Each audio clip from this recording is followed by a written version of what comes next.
Nelson Mandela had once said, "It always seems impossible until it's done." जब तक आप कोई चीज़ करने नहीं लग जाते हो तब तक वो असंभव ही लगती है। यूपीएससी का भी ऐसा ही है। आज हमारी इस सीरीज़ में step by step UPSC guidance में हम बात करेंगे यूपीएससी के एग्ज़ाम पैटर्न, एग्ज़ाम सिलेबस और प्रीवियस ईयर क्वेश्चन की। अब आपको ये लगेगा कि ये तो हमें पता है, ये तो बहुत रूटीन चीज़ें हैं, यूपीएससी का जब हमने सोचा था उसी टाइम पे हमने ये देख लिया था। हम इसी चीज़ को थोड़ा और विस्तार से देखेंगे। जिन लोगों को ऑलरेडी इसकी जानकारी है वो चाहे इसको फास्ट फॉरवर्ड कर दें या हमारी आने वाली वीडियोस का इंतज़ार करें, बट जिनको ये गाइडेंस नहीं मिला है अब तक उनके लिए ये इम्पॉर्टेंट होता है। This forms the base, the fundamental of your exam preparation. जब हम यूपीएससी एग्ज़ाम की बात करते हैं ये 3 स्टेजेस में होती है, प्रीलिम्स, मेंस और इंटरव्यू। इंटरव्यू को ही पर्सनालिटी टेस्ट कहा जाता है। जो प्रीलिम्स है, प्रीलिम्स पेपर एक क्वालिफाइंग पेपर होता है जिसके मार्क्स फाइनल मार्क्स में ऐड नहीं किए जाते। तो जो फर्स्ट स्टेज है वो बस ये चेक करती है कि क्या आप ये एग्ज़ाम की अगली स्टेजेस आप दे पाओगे या नहीं। लगभग 10 लाख लोग ये एग्ज़ाम हर साल देते हैं, उसमें से कुछ हज़ार लोग मेंस के लिए सिलेक्ट किए जाते हैं। ये सिलेक्शन प्रीलिम्स एग्ज़ाम के थ्रू होता है।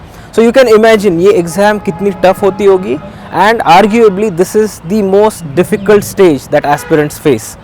बहुत बार लोग ये कह जाते हैं कि आपसे तो प्रीलिम्स भी नहीं हो पाया, बट आपको ये याद रखना है कि ये इस एग्ज़ाम का टफेस्ट फेज़ है, तो इसको हम लाइटली नहीं ले सकते।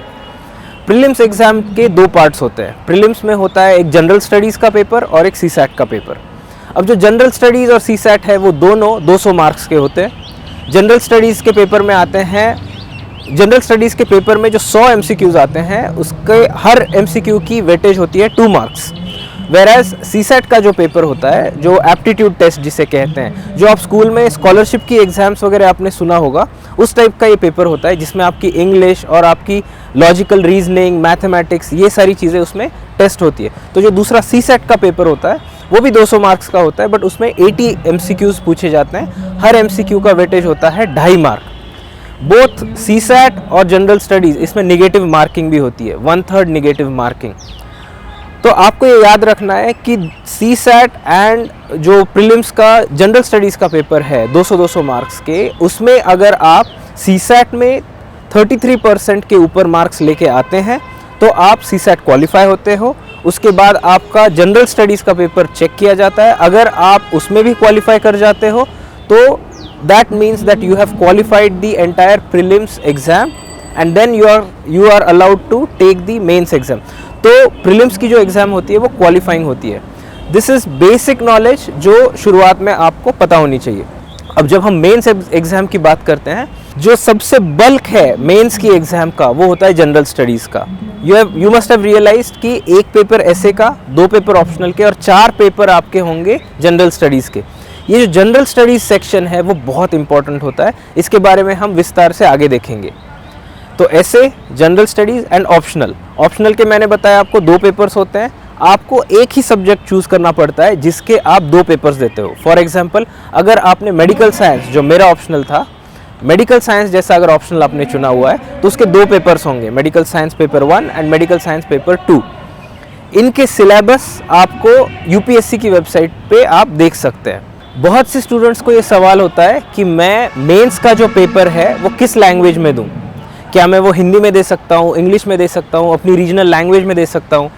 लैंग्वेज पेपर्स के बारे में तो मैंने बताया आपको, जो मेंस के 2 पेपर्स हैं लैंग्वेज के, इंग्लिश और रीजनल लैंग्वेज, वो तो एक अलग बात हो गई, वो तो उस लैंग्वेज में आपको देना ही पड़ेगा। बट बाकी के जो 7 पेपर्स हैं वो आप किस लैंग्वेज में दोगे। तो UPSC allows you to take these exams, जो 1 to 7 पेपर्स हैं वो या तो आप इंग्लिश में दे सकते हो या हिंदी में दे सकते हो या किसी भी अन्य रीजनल लैंग्वेज में आप ये पेपर्स दे सकते हो।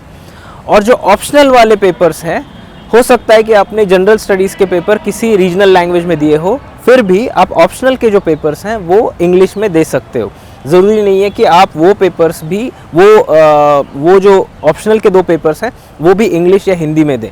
सो विच मीन्स कि आपने जो लैंग्वेज पेपर है वो तो अपनी अपनी लैंग्वेज में दे दिया, जनरल स्टडीज़ और एसए का पेपर फॉर एग्जांपल आपने अपनी मदर टंग में दे दिया, और ऑप्शनल का जो पेपर है, हो सकता है आपका ऑप्शनल लॉ हो या मेडिकल साइंस हो, जिसको रीजनल लैंग्वेज में देना डिफ़िकल्ट जाता हो, तो उसको आप इंग्लिश में भी दे सकते हो। सो इतनी फ्लेक्सिबिलिटी यूपीएससी आपको प्रोवाइड करता है। This you should no, because बहुत से नए एस्पिरेंट्स को ये पता नहीं होता। उनको लगता है कि मेरी इंग्लिश वीक है या मेरी हिंदी वीक है, तो मैं यूपीएससी कैसे क्वालिफाई कर पाऊंगा। तो ये इतनी फ्लेक्सिबिलिटी यूपीएससी ने आपको पहले ही दे रखी है। So this is an important bit of information. Mains के बारे में एक और बहुत इंपॉर्टेंट चीज़ मैं आपके साथ शेयर करना चाहता हूँ। Right at the beginning you should know what UPSC says about the mains exam. UPSC क्या एक्सपेक्ट करता है मेंस एग्जाम में आपसे। तो यूपीएससी क्या लिखता है, credit will be given for orderly effective and exact expression combined with due economy of words in all subjects of the examination। इसको हम थोड़ा सा डिटेल में देखेंगे। यूपीएससी क्या कह रहा है हमें यहाँ पे, क्रेडिट विल बी गिवन मतलब ज़्यादा इंपॉर्टेंस या मार्क्स दिए जाएंगे जब आपके आंसर्स ऑर्डरली हो, मतलब जो पूछा जाए उसका जो सीक्वेंस जो ऑर्डर है उसी तरीके से आपने लिखा हो। इफेक्टिव हो मतलब जो पूछा गया हो उसका आंसर आप इफेक्टिवली एक्सप्रेस कर पा रहे हो या नहीं। एग्जैक्ट एक्सप्रेशन, जितना पूछा गया है उतना क्या आप आंसर कर रहे हो। जैसे कहानियाँ लिखते हैं, बहुत बार हम जब स्कूल में कॉलेज में थे तब हमें लोग कहते थे कि अगर नहीं आता है तो कुछ कहानी बना के आओ, based upon the length of your answer आपको कुछ ना कुछ मार्क्स मिल जाएंगे। यूपीएससी में ऐसा नहीं होता। You have to be exact with your answers. तो अगर एक क्वेश्चन में उसने 3-4 बिट्स पूछे हुए हो तो उस हर बिट को आपको एड्रेस करना है और एग्जैक्ट आंसर आपको देना है। And finally economy of words, मतलब अगर उन्होंने कहा है कि 150 वर्ड्स में आपको उसका आंसर लिखना है तो yes you have to maintain those many words in your answer. अगर 150 वर्ड है तो आप 200 वर्ड का आंसर उसमें नहीं लिख सकते। कम लिखिए, सटीक लिखिए, जो जितना पूछा गया है उतना ही लिखिए, तब जाके आपको अच्छे मार्क्स मिलेंगे। मेंस में जनरल स्टडीज़ के पेपर के लिए यूपीएससी एक और बात कहता है। यूपीएससी सेज दैट जो जनरल स्टडीज़ के पेपर होते हैं, पेपर 2 टू पेपर 5, ये जो 4 पेपर्स होते हैं, तो वो कोई भी कॉमन वेल एजुकेटेड इंसान विदाउट एनी प्रिपरेशन उसको अटेम्प्ट कर सकता है, ऐसी उनकी लेवल होती है। कोई भी अवेयर सिटीजन उसको अटेम्प्ट कर सकता है। A well educated person will be able to answer these questions without any specialised study. तो जनरल स्टडीज नाम ही है जनरल स्टडी, तो ये कोई भी इसको अटेम्प्ट कर सकता है, बट ज़रूरी नहीं है कि कोई भी अटेम्प्ट करे तो उसको अच्छे मार्क्स मिले ही। उसके लिए जो मैंने पहले बताया वो सारे फैक्टर्स आपको याद रखने पड़ेंगे। यूपीएससी में रोट लर्निंग मतलब रट्टा मारना और वही चीज़ें वहाँ रिप्रोड्यूस करके आना, इससे मार्क्स नहीं मिलते। You have to understand what is being asked, उसको एनालाइज करना पड़ेगा एंड आपका व्यू भी उसमें पूछा जा सकता है, आपकी ओपिनियन पूछी जा सकती है। तो वो आपको, जैसे यूपीएससी ने कहा है, लिमिटेड नंबर ऑफ वर्ड्स में जो पूछा गया है उस हिसाब से उसको एक्सप्रेस करना पड़ेगा।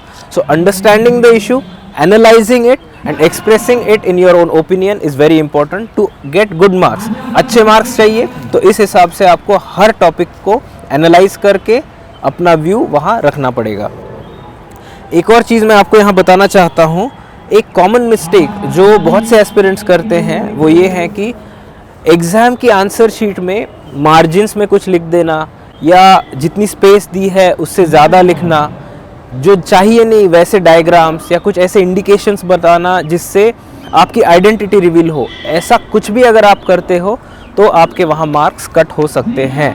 बहुत से स्टूडेंट्स के ऐसे केसेस में मार्क्स कट भी होते हैं, तो ऐसा कुछ नहीं करना है। I am repeating it again, जितना पूछा जाए, जितनी जगह दी हुई हो उसी में उसको लिखना है।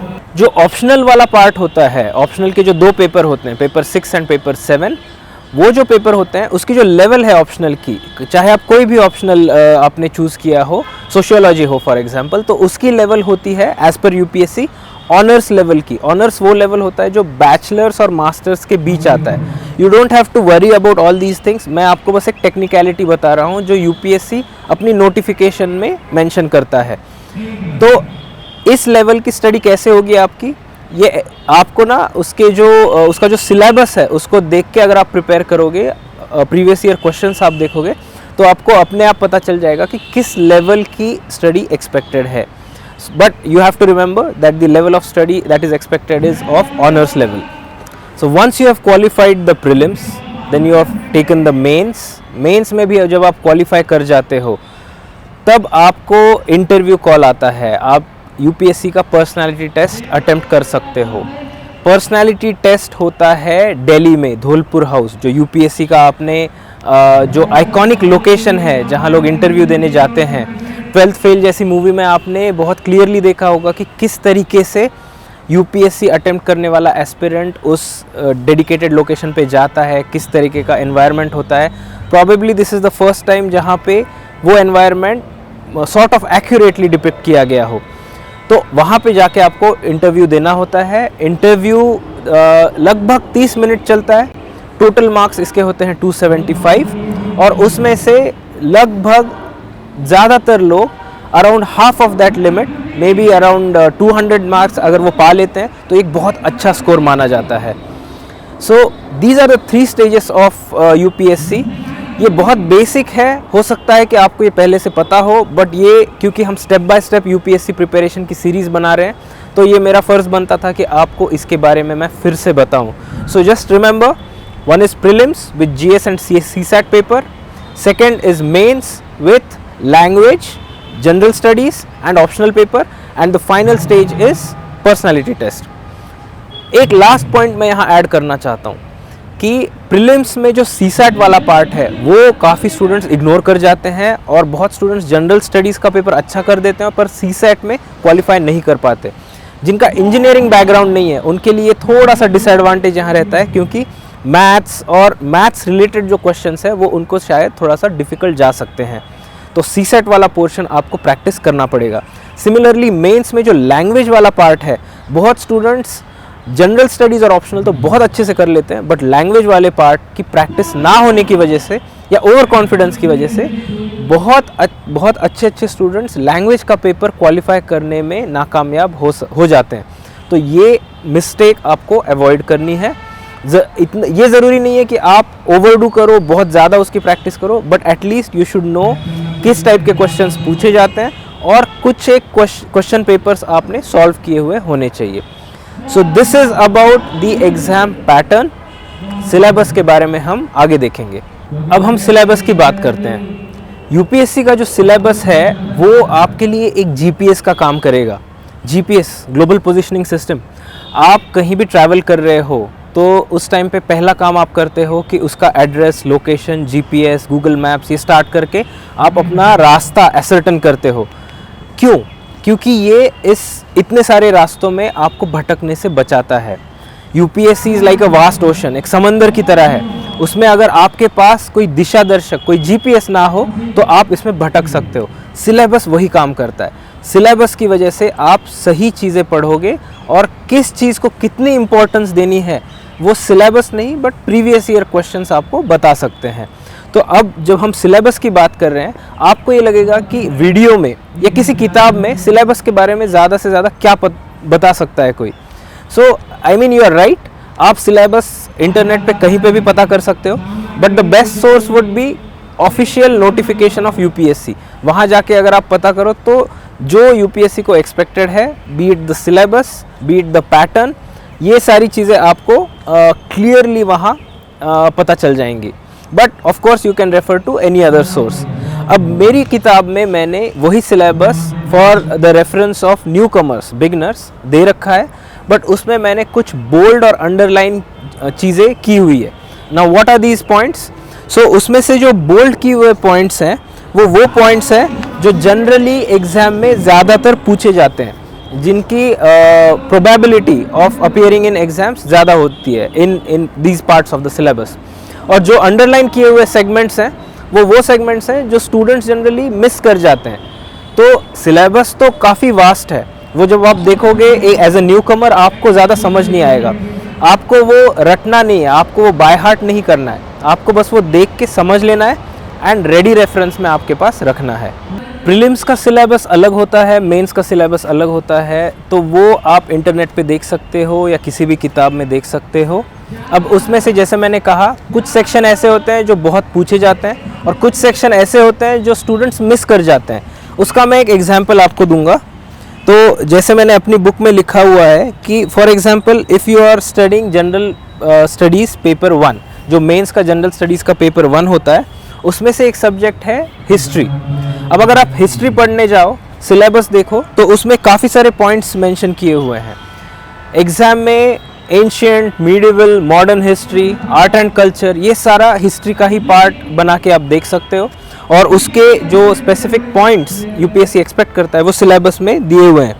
अब इसमें से फ्रीडम स्ट्रगल वाला पार्ट तो हर कोई पढ़ लेता है, बट सिलेबस में वहाँ पे दिया हुआ है कि जनरल स्टडीज़ पेपर 1 में जब आप यूपीएससी सिलेबस की बात करते हो तो एक सवाल आपके मन में आ सकता है कि ये जो यूपीएससी सिलेबस है वो आप किसी भी बुक या इंटरनेट से पढ़ सकते हो, तो इसमें क्या एक्स्ट्रा हम यहाँ बताएंगे।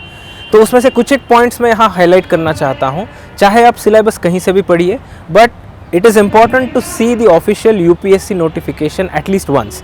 तो हर साल जैन फेब के अराउंड यूपीएससी एक नोटिफिकेशन निकालता है जिसमें उस साल सिलेबस, पैटर्न, क्या चेंजेस आप एक्सपेक्ट कर सकते हो एग्ज़ाम में, क्या स्पेसिफिक रिक्वायरमेंट्स हैं, इंस्ट्रक्शंस हैं, वो उस नोटिफिकेशन में होते हैं, तो वो आपको ज़रूर देखने चाहिए।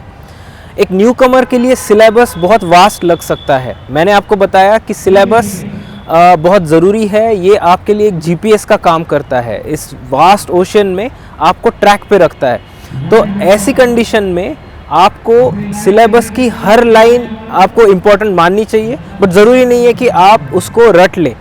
रोट लर्निंग सिलेबस की ज़रूरी नहीं है, आप उसका प्रिंट आउट लेके अपने टेबल पे रख सकते हो या मोबाइल में रख सकते हो। हर बार जब आप कोई चीज़ पढ़ रहे हो तो आप रेफ़र करके वो सिलेबस देख सकते हो।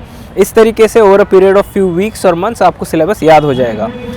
इसमें से बुक में मैंने उस सिलेबस को मेंशन कर रखा है फॉर न्यू कमर्स, बट एक चीज़ मुझे रियलाइज़ हुई कि सिर्फ सिलेबस देना ही सफिशिएंट नहीं है।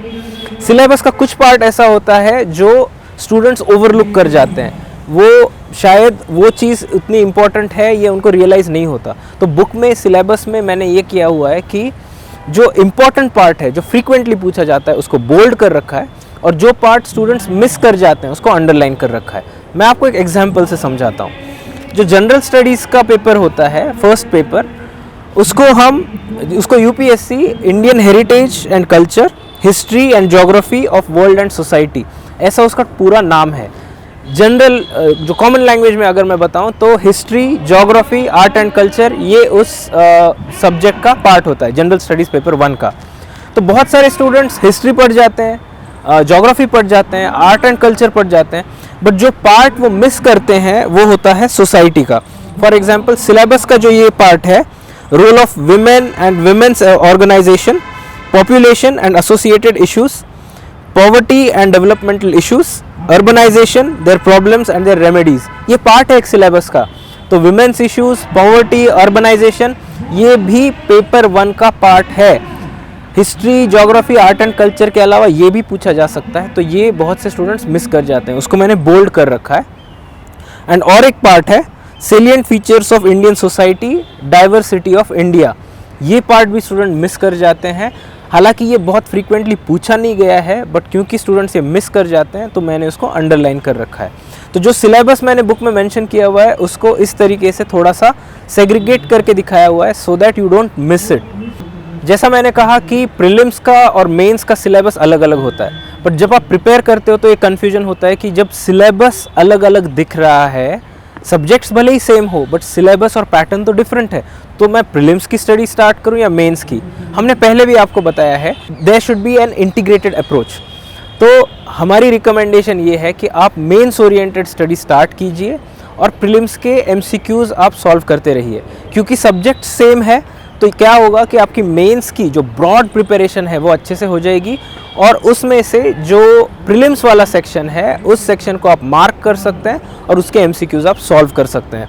ये आपको जैसे जैसे आप पढ़ते जाएंगे, प्रीवियस ईयर क्वेश्चंस देखेंगे, आपको वो पार्ट कौन से हैं ये समझ में आता जाएगा। जो यूपीएससी में ऑप्शनल के 2 पेपर्स होते हैं उसकी एक ब्रॉड लिस्ट दी हुई है और उसका सिलेबस भी दिया हुआ है यूपीएससी में, वो आप यूपीएससी की वेबसाइट पे चेक कर सकते हो या बुक में स्कैन करके आपको वो मिल जाएगी, QR कोड स्कैन करके।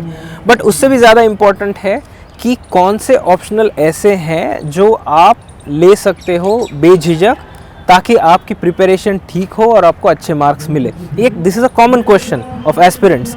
क्योंकि जब आप स्टार्ट करते हो आपको पता नहीं होता कौन सा ऑप्शनल चूज़ करना है। मैंने पिछले वीडियो में कुछ क्राइटेरियाज बताए थे जिससे आप एक सही ऑप्शनल चूज़ कर सकते हो, बट बुक में मैंने एक टेबल मेंशन कर रखा है और उसमें वो ऑप्शनल्स बोल्ड में दिए हुए हैं जो अगर आप कंफ्यूज हो रहे हो तो उसमें से कोई भी ऑप्शनल आप चुन लो that won't be a wrong choice. मैं यहाँ पे for the sake of those aspirants जो बुक नहीं पढ़ पाएंगे उनके लिए वो ऑप्शनल यहाँ मेंशन कर देता हूँ। तो ये ऑप्शनल है history, public administration, anthropology, economics, sociology, geography, political science and international relations.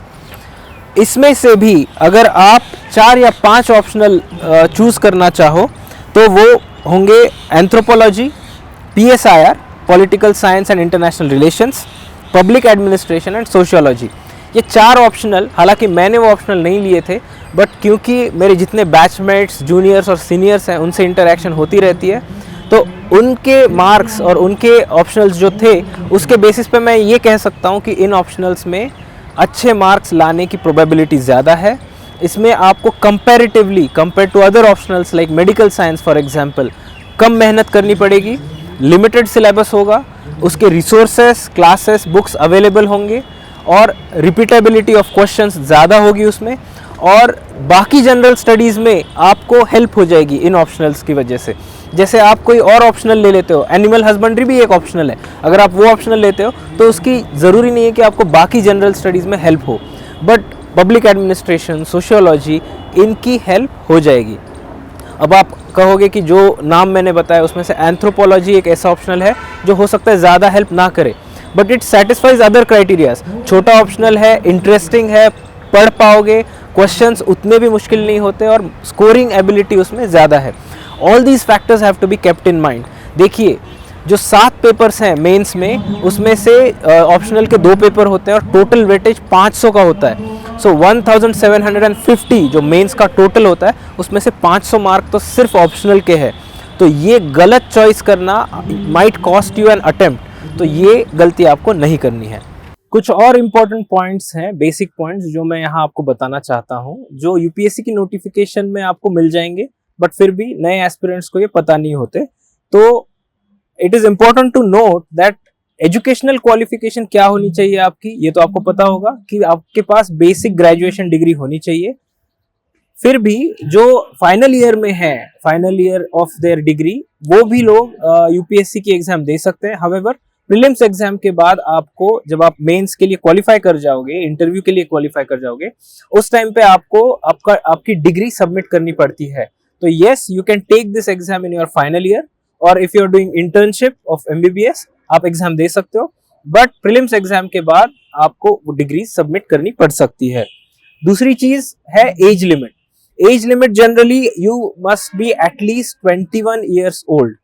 जिस साल आप एग्जाम दे रहे हो उस साल के अगस्त में, अब तक तो यही था, आप जिस साल एग्जाम दोगे उस साल की नोटिफिकेशन एक बार देख लेना, उस साल के अगस्त में 1 अगस्त को आप 21 ईयर्स के होने चाहिए, तब जाके आप ये एग्जाम दे सकते हो।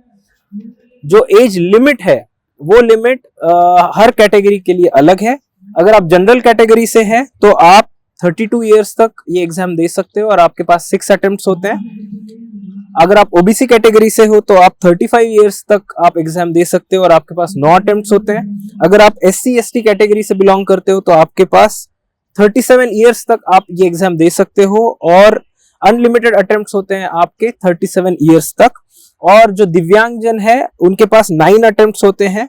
अगर दिव्यांगजन जनरल कैटेगरी से हैं तो 42 ईयर्स तक एग्जाम दे सकते हैं, ओबीसी से हैं तो 45 ईयर्स तक, एंड SC ST कैटेगरी से है तो 47 ईयर्स तक। जिस साल आप एग्जाम दे रहे हो उस साल की नोटिफिकेशन में इसके बारे में डिटेल में बताया हुआ होगा। एग्जाम के सेंटर्स भी अलग अलग आप चूज कर सकते हो। पर्सनालिटी टेस्ट के लिए दिल्ली आना पड़ता है, बट प्रीलिम्स एंड इंटरव्यू के देश भर में सेंटर्स होते हैं। तो आप एक बार, बुक में भी वो दिया हुआ है या यूपीएससी की वेबसाइट पे वो सेंटर्स आप चूज कर सकते हो। जो भी आपको कन्वीनियंट हो उस सेंटर पे जाके आपको एग्जाम देनी है। कभी कभी ऐसी अफवाह आती है कि इस पर्टिकुलर सेंटर का रिजल्ट अच्छा निकल रहा है, वहां से आप दोगे तो अच्छा निकलेगा। ऐसा कुछ नहीं है। आप अगर अच्छे से प्रिपेयर्ड हो तो कहीं से भी एग्जाम दो आपका रिजल्ट अच्छा ही निकलेगा। एक और सवाल जो स्टूडेंट्स पूछते हैं वो ये है कि अगर आप प्रीलिम्स का फॉर्म भरते हो बट अपीयर नहीं करते हो एग्जाम, तो क्या वो अटेम्प्ट माना जाएगा? तो नहीं, वो अटेम्प्ट नहीं माना जाएगा। सिर्फ फॉर्म भरना अटेम्प्ट नहीं होता। अगर आप एग्जाम के लिए अपीयर करते हो तो वो आपका अटेम्प्ट माना जाएगा। माय रिकमेंडेशन इज, अगर आप प्रिपेयर्ड नहीं हो ठीक से तो बस दे के देखना नहीं है, ये कोई टाइम पास एग्जाम नहीं है कि आपने बस दे के देख लिया और आपको समझ में आ गया। 3 स्टेजेस हैं एग्जाम के, दे के देख भी लिया तो सिर्फ एक स्टेज ही देख पाओगे। तो जब तक अच्छे से प्रिपरेशन नहीं है, do not waste your attempts. Now coming to the final part of this video, हमने देखा यूपीएससी का पैटर्न क्या होता है, सिलेबस के बारे में हमने थोड़ा सा समझा, और अब लास्ट में I want to tell you about the previous year questions. तो बहुत बार क्या होता है कि स्टूडेंट्स कंफ्यूज हो जाते हैं, प्रीवियस ईयर्स के 10 साल 15 साल के क्वेश्चंस की एक बुकलेट आती है या बुक आती है, वो पढ़ते बैठ जाते हैं। I don't think that's the right strategy. ऐसी कुछ बुक्स हैं जिसमें सब्जेक्ट वाइज उसको सेग्रीगेट किया हुआ है। जैसे मैंने अपने टाइम पे दिशा पब्लिकेशन की बुक पढ़ी थी। I am not endorsing any particular publication, but जो मैक्सिमम टॉपर्स यूज़ करते हैं वो आप फॉलो कर सकते हो। तो ये एक बुक थी जो मैंने पढ़ी थी, आप उसको रेफ़र करके देख सकते हो अगर आपको ठीक लगे तो। उसमें the best part was they had segregated it subject wise and in some cases even topic wise. उससे ये होता है कि वो टॉपिक या सब्जेक्ट पढ़ने से पहले आप अगर एक बार वो क्वेश्चंस देख लें तो आपको कंपैरेटिव वेटेज सिलेबस के किस पोर्शन को दिया गया है वो समझ में आता है। सो दिस बिकम्स इम्पॉर्टेंट, ताकि आप जितनी चीज़ें पढ़ रहे हो उसमें से फोकस्ड रहो। मैं आपको एक छोटा सा एग्जाम्पल देता हूँ कि क्यों प्रीवियस ईयर क्वेश्चंस पढ़ने चाहिए। जो जनरल स्टडीज़ 3 का पेपर होता है उसमें generally economics related, environment related चीज़ें पूछी जाती हैं। उसी का जो 2022 का मेंस पेपर है उसके मैं आपको 3 क्वेश्चंस बताता हूँ। वो मैंने अपनी बुक में भी ये एग्जाम्पल दिया हुआ है, वही मैं यहाँ रिपीट कर रहा हूँ। सो मेंस 2022 का जो जीएस पेपर 3 था उसके 3 क्वेश्चंस मैं आपको यहाँ बता रहा हूँ, और आपको ये समझाने की कोशिश कर रहा हूँ कि कैसे प्रीवियस ईयर क्वेश्चंस देखने से आपको हेल्प मिल सकती है। So one of the questions was discuss in detail photochemical smog emphasising it's formation, effects and mitigation. मैं पूरा क्वेश्चन नहीं पढ़ रहा हूँ, जस्ट आपको उसकी जिस्ट समझाने की कोशिश कर रहा हूँ। तो पहला क्वेश्चन था फोटोकेमिकल स्मॉग के ऊपर। सेकेंड क्वेश्चन है explain the mechanism and occurrence of cloud burst in the context of Indian subcontinent. तो क्लाउड बर्स्ट के ऊपर पूछा गया है। नेक्स्ट क्वेश्चन है discuss the types of organised crimes, describe the linkages between terrorists and organised crime. For example, अब ये तीसरा जो क्वेश्चन है वो ऑर्गेनाइज्ड क्राइम के ऊपर पूछा गया है। तो अगर आप इसका एनालिसिस करेंगे तो एक टेबल मैंने बनाया हुआ है। पहला क्वेश्चन था फोटोकेमिकल स्मॉग पे। So this comes from environmental pollution and degradation. ये ऐसे के ऐसे ये वर्ड्स, ये फ्रेजेस आपको सिलेबस में मिलेंगे, तो उसके ऊपर ये क्वेश्चन पूछा गया है।